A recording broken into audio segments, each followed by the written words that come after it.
Good morning, good afternoon, good evening, folks. Michael Zuber, one rental at a time, back with his good friend, Mr. Greg Dickerson. How you doing, sir? Doing great, Michael. Good to see you. Oh man, something I was so encouraged about over the weekend, and maybe I'm finally curating my YouTube feed, right? I've blocked a bunch of negative people. If you put out negative content more than once, I block you. So over the weekend, I got videos from Tom Nash and Minority Mindset, both talking about, hey, we are here. It's a recession. It's a bear market. Let's go build some wealth. I'm like, yes, that's what this is about. Let's go take advantage of the system. Let's go work for our advantage. So I wanted to ask you, you've been through a couple of these as I have. If you were coaching somebody up about how to take advantage of the next, let's call it couple of years, what are some things that you would kind of say, hey, do this, avoid this? What do you think about as you get excited about the next 2 years? Yeah, I mean, in what arena? We talking real estate, markets, or just any business? Anything I would so Tom Nash and Minority Mindset were highly focused on stocks, dollar cost averaging, things of that nature, ETFs. They did both hit real estate. Certainly Minority Mindset talked real estate, but you take us where you want to go. Your background definitely is more business, more buying businesses. So Well, I would the love. market's at the bottom. So I entered the markets at the bottom, but I'm not a dollar cost average guy in a bear market. That doesn't work, because you buy the dip, you become the dip in a bear market, and you just keep averaging yourself down, and that just really doesn't make a lot of sense. What you got to do is you have to understand where we are in the business cycle, and keep cash ready to take advantage of things. We're not done yet. We haven't reached the bottom. We're not near the bottom. So this isn't the time to dollar cost average and start making big moves in the markets. You're going to get pops, but you're going to get drops bigger afterwards until we get inflation down, the Fed can stop, and we've got a clear signal from credit markets and banks and everything else out there right now that are under pressure, that are creating issues and problems. So that's the markets. We're not there yet. We're not done.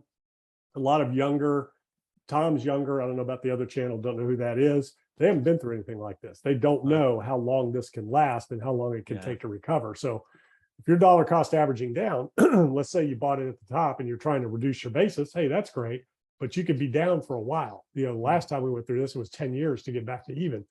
Yeah. So if you dollar cost average down low enough, yeah, maybe you made some gains, on the way up. But at the end of the day, with what you put in and where you're at, you're just breaking even over a 5 to 7 year period. And, if you're down 10%, you got to go up 20, 25 just to break even. So a little bit different time frame there. When it comes to real estate, things like that, every market's different. Every type of property is different. The financing is the key to that. That's tightening up. Interest rates are also the key. So you have to be patient, time the market, not time it, but you got to be patient in terms of understanding where are we in the real estate cycle. This isn't the time in most markets because it's still correcting heavily, and we're not seeing big discounts in terms of a real value standpoint. You're seeing price drops from very distorted high levels of pricing, but you're not seeing price drops from where it should be before that big run up over the last 2 years. So that's pretty much all markets. And then when it comes to the entrepreneurial side of things and businesses, we're going to see lots of opportunities. Businesses are going to close. They're under pressure. There's a lot of vacant space out there. If you want to take over a space, do brick and mortar. There's never been a better time to do online business or a remote business or some sort of a, intellectual capital exchange type of business where you sell what you know, or you help other people, coach other people, consulting, things like that. I mean, those types of opportunities are just huge out there right now. So there's a lot of things that are changing and have changed. But as far as overall bear markets go, you need to understand where you are in the business cycle and how much, further this can go down and how much longer it can take to get back up. Yeah, it's funny. On the daily financial news this morning on my channel, I found some stats about average bear markets. Every bear market since I think it was 1930. The bear market that crushed me was the 2000. Peak to trough was over 600 days. That's just peak to trough. That's not peak to return. That's peak to trough. 600 days. 49% drop for the S&P, or it might have been the NASDAQ. Might have been the NASDAQ. But again, just a huge haircut. And then the one that a lot of people got into was bear market of 2020. We had a bear market in 2020. It lasted 23 days. 23 days. That's not normal. but a lot of people kind of got used to that, V-shaped bottom. So I agree with you on the stock market. Um, you know, I'm going to wait until the Fed. I'm going to wait at least till the Fed pauses, or at least gives indication that a pause is coming. And I don't see that in the next 2 or 3 meetings. So we shall see. Plus, we haven't Yeah. really seen earnings hit yet. So 2000, I wasn't in the markets then, but I had people that I was building for that made a lot of money before the bust. They sold at the Right. top, got out, and they were coming down to the beach and spending all their profits on beach houses. But I don't know what happened there from a Fed intervention standpoint after the dot-com bust. And, it was the NASDAQ that took the biggest hit. The Dow and the S&P didn't take that big of a hit in 2000. But 2009, again, it didn't stop until the Fed stepped in. And Yes. Treasury stepped in and started propping up banks and things like that. So that's where that V-shaped recovery started coming from. But again, it's still off the bottom. It was a quick V, but it still took 8-9 years to get back to even.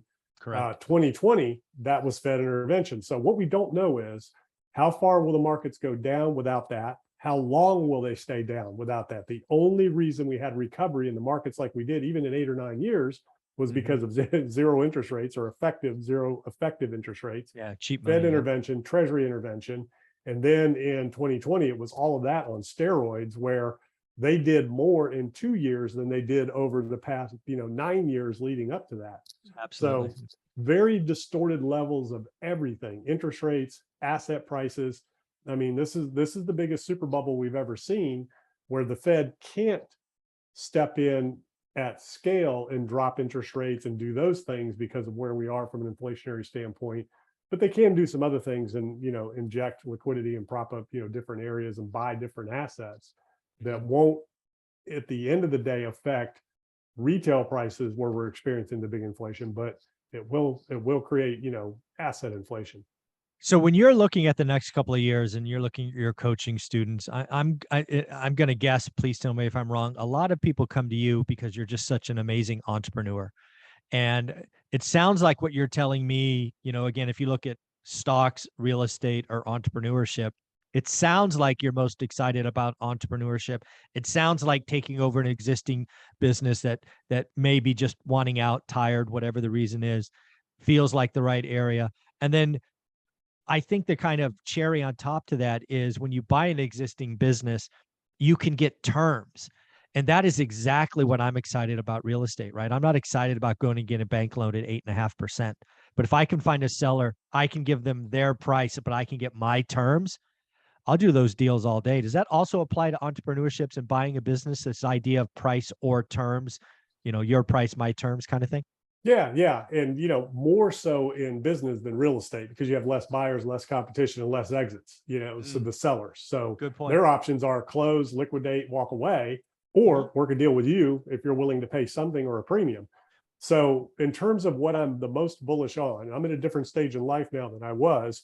I'm very bullish on the markets because I have ammo to deploy. But if you don't, you need money to make money in the markets. You can't go borrow and start with zero and get creative financing, and you got to have cash. So markets are great for people that have a lot of cash that they need to manage and deploy. So that can be good. Real estate, same thing. Real estate, you can do stuff on terms, you can do stuff without your own cash, but that's a longer term play. You can make money real quick in the markets in and out daily. Real estate, it's going to take a little bit more time. You can do some wholesale stuff and things like that. States are cracking down on that in different areas, requiring licensing in different areas, but there's still quicker moves you can make in real estate. But the big money in real estate takes more time. Sure. Millions of dollars on deals takes time. You're not going to make that in a couple of days, generally, in this market right now. But businesses, you can, because there's a cash flow, there's a customer base. And, when you look at where the biggest money has been made recently, the last 10 years, it's been with, startups, and especially particularly in healthcare, tech, energy, those types of things. That's where you can hit scale fast and do some really big things that you can't do in any of the other areas, especially starting with nothing, because you can start something with nothing in a startup, or taking over an existing company and scaling it, leveraging your vendors and your customers and your accounts receivables and all that. You can't do that necessarily at scale like you can in a business. In other words, you can't start today with zero in real estate and have $1 billion in equity in 6 months to a year. It's just not going to happen. Right. You can do that with a company. So that's where huge scale and the biggest scale and opportunities, can exist for people.